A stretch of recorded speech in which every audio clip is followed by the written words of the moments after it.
L'homme bien-aimé dans le Seigneur, c'est le prophète Jérémie Kabamba voyant.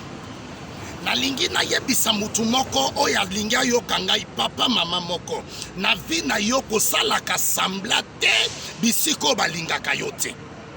Nalobi na vi na yo nazoba na mutu moko na vi na yo okoki koboma eloko moko oyo esalaki ozala manipule eza sambla. Bisiko balingaka yo te kosala assemblée ya komilingisa na makasi te. Bisiko bandimaka yo te kosala assemblée ya komindimisa na makasi te.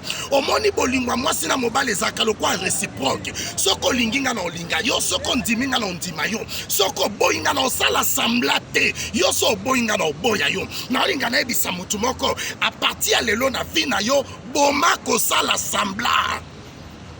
Tala toye soki toye bana na église ki camarade ya église suka na église. Soki toye bana na yo na école ki camarade ya école suka na école. Soki toye bana na musala ki camarade ya musala suka ya musala. Yo zo porte na yo ofungwela batu nyonso. Batu musu yo ofungwela porte. Olongwela ki camarade ya église, olongwela ki camarade ya musala ya université omemi bango tina ndaku na yo. Yango moni batu kritika yo, yango moni batu finga yo. A partir ya lelo kangama na batu nyonso balingaka yo, na famille ya mobali na yo, na famille ya mwasi no, na baninga na yo kosala kasamblate oya linga kote ko linga na yo yete.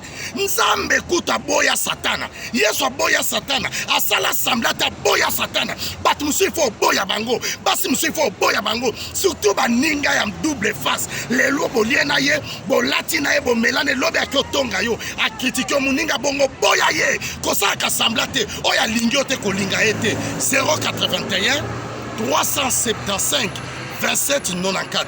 Kosala kasamblate oya linga kote ko foxa linga ote o monya ndima kote tsaye musika soy boko menemi bokoma oliaka pe pona ete pe mana yo eza pe pona ete que le Seigneur Dieu vous bénisse.